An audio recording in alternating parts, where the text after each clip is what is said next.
The Elder's Awakening.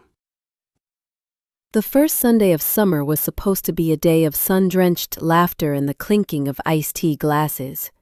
At least, that's how it looked in the glossy photos of the Thorne family's annual garden party. The scene was picture perfect. A manicured lawn sloping down to a shimmering lake, a buffet table groaning under the weight of charcuterie and exotic fruits, and the patriarch, Victor Thorne, holding court. He had a politician's smile, practiced, convincing, and utterly devoid of genuine warmth. He was my stepfather, a man who had built a small empire on charm and ruthless ambition. My sister, Nicole, an attorney who could spot a lie from a mile away, was chatting with his business partners, her face a professional mask of pleasant interest. I, Jessica, the eldest, an English teacher, watched from a distance. I saw the way he'd subtly touch my mother's arm, a gesture meant to convey affection but which, to my eyes, looked more like an assertion of ownership. But it was Amy, my youngest sister, who held my gaze. At 20, she should have been the life of the party, her infectious laugh echoing across the yard. Instead, she hovered near the koi pond, her shoulders hunched. When Victor called her name from across the patio, she flinched, a tiny, almost imperceptible tremor that I, and only I, seemed to notice. She plastered on a smile, a brittle thing that didn't reach her eyes, and walked to her. He put an arm around her, and for a fleeting moment she looked like a deer trapped in headlights. Later, as the guests began to thin out, I found my chance. I cornered Amy by the rose bushes, pretending to admire the vibrant red blooms. "Amy, hey," I said softly, my voice low. "You okay? You seem a little off today." She wouldn't look at me. She just focused on pulling a thorny weed. "I'm fine, Jess. Just tired from finals." "No, not finals," I insisted, reaching out to touch her arm. She recoiled slightly, a movement so swift it felt like a slap. My heart seized. Thelma and drove. My sister Amy's apartment was a 10-minute drive away. A cozy place she shared with a roommate who was thankfully out of town. I knocked softly, and after a moment the door cracked open. Amy's face, usually so full of life, was pale and gaunt. Her eyes were red-rimmed and vacant. She didn't say a word, just stepped back and let me in. The living room was a mess of books and pillows, a stark contrast to the perfect order of Victor's home. I pulled her into a hug and she crumbled, sobbing uncontrollably. The sobs were deep, guttural, a sound that spoke of a pain too profound for words. "I can't do this anymore, Jess," she choked out, her voice a fragile whisper. I pulled her to the couch and held her hands, my own trembling. "Do what? Amy, please, tell me." She began to speak, the words tumbling out in a rush, a dam finally breaking. She told me about the subtle manipulations, the control disguised as care, how Victor would gaslight her, making her doubt her own sanity, how he'd monitor her calls and messages, isolating her from her friends. She described the chilling way he'd touch her, a possessive, unwanted closeness that left her feeling violated. The emotional and psychological abuse had been a slow, methodical poison, eroding her confidence, her spirit, her very self. Tears streamed down my face as I listened, a wave of cold fury washing over me. This wasn't the monster the world saw, the generous philanthropist, the loving stepfather. This was a predator hiding in plain sight, and he was tearing my sister apart. When she was finally done, a heavy silence fell between us. Amy just sat there, small and broken, staring into the dark. "We have to do something," I said, the words a fierce, unwavering vow. My mind immediately went to Nicole. She was the problem solver, the one who lived and breathed logic. "I'm calling Nicole. She'll know what to do. We're not going to let him get away with this." Amy's eyes widened in terror. I don't know what to call it, abusing her, mentally, psychologically. It's been going on for years. I recounted everything Amy had told me, the chilling details of Victor's insidious control. As I spoke, I could almost hear Nicole's mind working, shifting from sister to lawyer. The initial shock gave way to a cold, razor-sharp focus. "Emotional abuse is a difficult charge to prove," she said, her voice now completely devoid of emotion, a lawyer's voice. "There's no paper trail, no bruises. It's his word against hers. So we do nothing?" The thought made my blood run cold. "No, we do something, but we do it right," she corrected, her tone a command. "We're not going to let him beat us. We'll play by his rules, but we'll use them against him." She outlined her strategy with the chilling precision of a general planning an attack. "First, we need to gather evidence, all of it, not just for a court of law, but for a court of public opinion." She rattled off a list of items, journal entries, text messages, voicemails, anything that could show a pattern of manipulation. She explained the need for a smoking gun, something that would be undeniable. "This is a long game, Jess," Nicole continued. "We need to build a case that's so airtight, so undeniable, that when we finally make our move, he won't have a single way out. This isn't just about justice for Amy. This is about taking him down completely." I felt a surge of adrenaline. This was it, the start of our war. We weren't just two frightened sisters anymore. We were a 3-person army, and we had the best damn lawyer on our side. When I hung up, Amy looked at me, her eyes wide with fear and a new, fragile hope. "What did she say?" she asked, her voice barely a whisper. "She said we're going to win," I replied, a cold, determined smile spreading across my face. "She's got a plan. We're going to make him pay for everything." The web of evidence. Nicole's plan was a chessboard, and we were her pieces. The next day, after a night of restless sleep, we started our work. The first rule was silence. We couldn't let Victor suspect a thing. My teaching job at the microphone a silent witness to his gaslighting. It was excruciating to hear, but every recorded word was a nail in his coffin. She also began to keep a journal, logging every incident, no matter how small. The journal wasn't just a record. It was a testament to her suffering, and a weapon. Nicole's role was different. As a high-powered corporate lawyer, she had access to a world of information we couldn't even imagine. She started running discreet background checks, looking for financial irregularities and hidden accounts.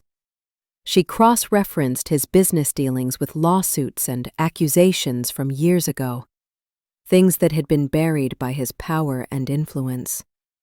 What she found was a pattern of shady business practices and questionable deals that painted a darker picture than the public ever saw. The work was isolating. We couldn't talk about it with anyone else, not our mom, not our friends. Every casual conversation felt like a potential leak. The tension was a constant, low hum in our lives. One evening, as I was reviewing some of my notes, I got a text from Amy. "He almost found it. I had to hide the phone." My heart leaped into my throat. The risks were real, and we were dancing on the edge of a cliff. But for the first time, we weren't just running from him. We were hunting. And the more we dug, the more we realized how truly cold and calculated his betrayals were. We were no longer just seeking justice. We were building a trap. Elasticity, the reverse psychological blow. The plan's next phase was the hardest to swallow. We had to get closer to the very man we planned to destroy. The day after Amy's close call, Nicole called a meeting. We met at a nondescript coffee shop, a place Victor would never think to look for us. "We need to lower his defenses," Nicole stated, sipping her black coffee. "He's cautious now, probably feels a shift in the air. The only way to get him to relax is to convince him he's won, that he has us exactly where he wants us." I had to feign being impressed. He didn't know we were just letting him fatten himself up for the slaughter. One afternoon, Amy texted our group chat. He's talking on the phone, says his little investment is about to pay off big, something about a charity's land deed. My heart pounded. This was it, the break we had been waiting for. We had our proof of his emotional abuse, but this was something else entirely. This was financial fraud, a crime that had a paper trail and a guaranteed prison sentence. "He's getting sloppy," I texted back to Nicole. "Perfect," she replied almost instantly. Now we wait for him to make his final mistake. He was so consumed by his victory that he couldn't see the trap. He thought he was playing us, but we were the ones moving the pieces. And with every passing day, the web grew tighter. The financial crack. The phone call about the charity's land deed was the crack in Victor's perfectly constructed facade. It was the moment his careful psychological abuse intertwined with cold, hard crime. Nicole immediately went to work, her fingers flying across her keyboard, digging into a world of financial records that were inaccessible to anyone without a law degree. She used her firm's resources, cross-referencing public charity filings with private property records and corporate registrations. What she uncovered was a shell game, a complex web of deceit and greed. Victor had created a nonprofit charity to acquire a piece of land on behalf of a local community center. The land was in a highly desirable, quickly developing area, and the community center's board was thrilled to have a man of Victor's standing lead the project. But as Nicole dug deeper, she found a series of shady transactions. The land, once under the charity's name, was being quietly transferred to a series of LLCs, limited liability companies, owned by silent partners. Those partners, she quickly learned, were fronts for Victor himself. He was using the charity as a front to acquire the land at a low cost, then planned to sell it to developers for a massive personal profit. This wasn't just a legal misstep. It was grand larceny, a clear and undeniable abuse of power. It was the concrete, undeniable psychological war was over. Now it was time to move in for the kill. The emotional abuse had been the trigger, but his financial crimes would be the bullet. We had gone from 3 scared sisters to 3 silent avengers, armed with a truth so damning it would tear his world apart. The 4th victim. The financial fraud was the key, but Jessica knew they needed more than just numbers on a spreadsheet. They needed a human face. Another story of betrayal to turn Victor from a 2-dimensional villain into a truly despicable man. The name of the former secretary, a woman named Elaine, kept coming up in her quiet inquiries. Jessica's gut told her Elaine was more than just a name. She was a victim. Jessica found Elaine on social media, a private account showing a quiet life in a small town 2 states away. She sent a message, polite and vague, mentioning her stepfather and his past company. She half expected to be ignored. Instead, she got a reply. I'm not sure what you want, but I left that place for a reason. Please don't contact me again. The swift, fearful response was all the confirmation Jessica needed. She drove for 4 hours the next Saturday, a nervous knot in her stomach. She found Elaine's house, a modest home with a well-tended garden, a place that screamed quiet solitude. Jessica knocked, her heart pounding. Elaine opened the door, her eyes wary and cold. I told you not to come here. I know, Jessica said softly, her voice filled with a desperate sincerity. Please, just give me 5 minutes. My sister, Amy, he hurt her too. I just want to know if he hurt you. Elaine's face crumpled. The years of carefully constructed walls crumbled in an instant. She invited Jessica in, and for the next hour she spoke. She told a story of a brilliant, ambitious young woman who had fallen for Victor's charismatic charm. He had promised her promotions and a future at the company, only to betray her. When she refused his advances, he systematically destroyed her reputation, spread rumors, and blacklisted her from the industry. She lost her job, filled her. This was her chance to finally get justice. Tell me what you need me to do, Elaine said, her voice no longer a whisper, but a vow. The final act was set for a Sunday evening. The air in the Thorne dining room was thick with a false sense of peace. My mother, oblivious to the coming storm, had lit candles and set out her best china.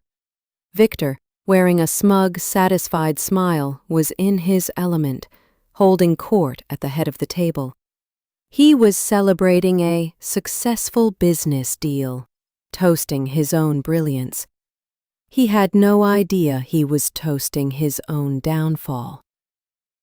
We waited until the main course was finished. Nicole cleared her throat, her voice cutting through the polite chatter. Victor, we have something to talk about. His smile didn't waver. Oh, what is it, darling? Don't tell me you girls are in some kind of trouble. You could say that, I said, a cold smile of my own on my face. But it's not our trouble. It's yours. Amy, sitting beside him, placed a small voice recorder on the table and pressed play. His voice, clear and chillingly familiar, filled the room. It was him, gaslighting Amy, twisting her words and threatening her. The smug look on his face vanished, replaced by a flash of pure rage. He tried to grab the device, but Nicole was faster, pulling it back. Don't bother, Victor, she said, her voice like ice. We have dozens of hours of recordings, and these are just the appetizers. She slid a stack of documents across the table. You've been laundering money through the Community Kindness Fund. We have the wire transfers, the shell companies, and the land deeds. Her voice was a litany of his crimes, a perfect legal summary that left no room for doubt. He was speechless for a moment, his perfect facade cracking. He looked at my mother, who stared back at him, her face a mask of shock and confusion. It's all a lie, honey, he stammered, his voice losing its confident edge. They're trying to ruin me. Just then shattered, revealing the true monster underneath. They're lying, Margaret, he bellowed, his face a contorted mask of fury. It's a conspiracy.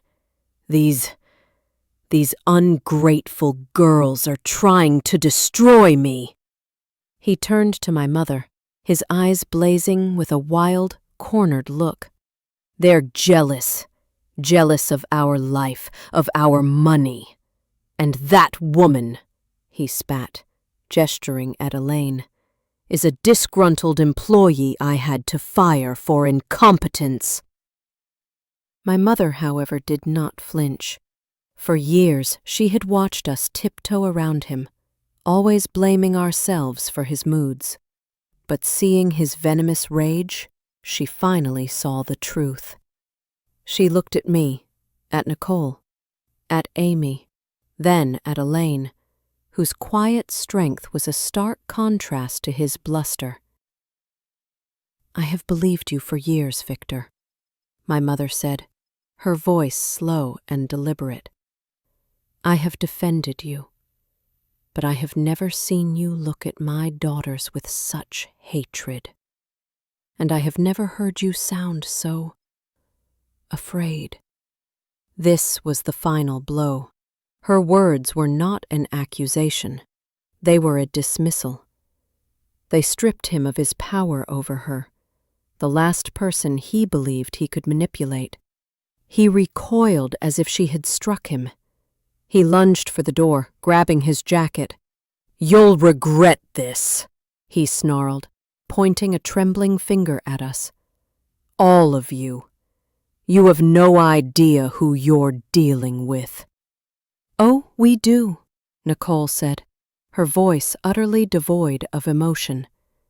"And tomorrow, so will the rest of the world." The sound of the front door slamming shut echoed through the house, a final, hollow punctuation mark. For the first time in years, the Thorne dining room was silent, not with tension, but with relief. My mother looked at us, her eyes filled with a mixture of grief and a newfound clarity. She wasn't just my mother anymore. She was our ally. We had won the battle for her heart, and in doing so, we had truly defeated him. The public exposure. The night after the confrontation, indisputable proof. The response was immediate and overwhelming.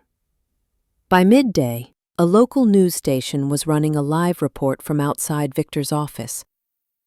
The camera captured his face as he emerged, looking disheveled and frantic, no longer the composed public figure. The reporters swarmed him, shouting questions about the charity fraud and the allegations of abuse. He stammered and tried to push his way through, a desperate, cornered animal. My phone rang off the hook with calls from shocked friends and colleagues. They couldn't believe the man they knew as a pillar of the community was capable of such acts. His company announced an internal investigation and placed him on immediate leave. His name, once synonymous with success, was now plastered across the internet and news channels, linked to words like fraud, abuse, and scandal. The downfall was swift and public. He had built his entire life on a foundation of lies and manipulation. Now every single brick was being pulled away, one by one, for the whole world to see. It was a brutal, beautiful form of justice, a direct consequence of his public hypocrisy. He was being punished not just by the law, but by the very society he had so skillfully deceived. The downfall.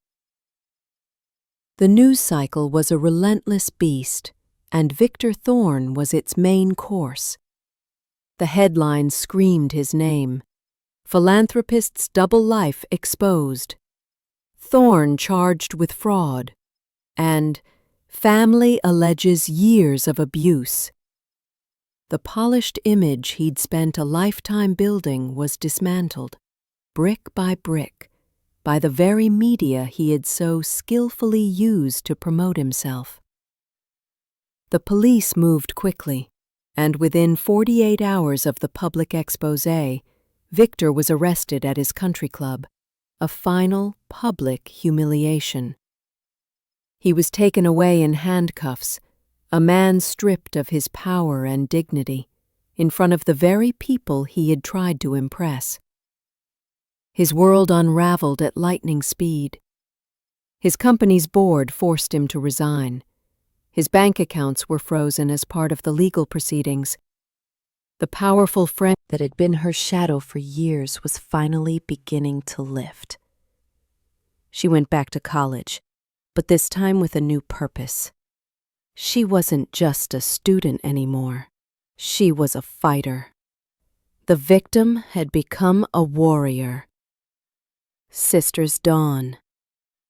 The trial was a blur of courtroom drama and legal jargon, but the outcome was never in doubt. With Nicole's airtight case, Victor Thorne was convicted on multiple counts of financial fraud and embezzlement. His public fall from grace was followed by a long prison sentence. He lost everything: his wealth, his reputation, and his freedom. He was no longer a name to be admired. He was a cautionary tale. After the dust settled, we returned to my mother's house. The grand, opulent rooms that had once felt so suffocating now seemed to breathe a sigh of relief. The old photographs of Victor, once proudly displayed, were gone. My mother had started a new life, a life on her own terms, filled with a quiet dignity and a strength we hadn't known she possessed. She had finally freed herself from the man who had controlled her for so long. One evening we gathered on the back porch, just the three of us. The sun was setting, painting the sky in hues of orange and purple. We were a little different now. Amy was no longer the fragile girl she had been. Her eyes held a new light, a sense of quiet confidence. She had found a purpose in helping others, volunteering at a local abuse support center. Nicole had been offered a partnership at her law firm, but she had turned it down to start her own practice, dedicated to helping victims of corporate abuse. I, too, had found a new sense of purpose, not just as a teacher, but as a silent protector for my sisters. We raised our glasses of sparkling cider, not to celebrate revenge, but to toast to something far more meaningful. We toasted to the end of a long, dark chapter. We toasted to our bond, a bond forged in fire and strengthened by our shared pain and our collective courage. We had gone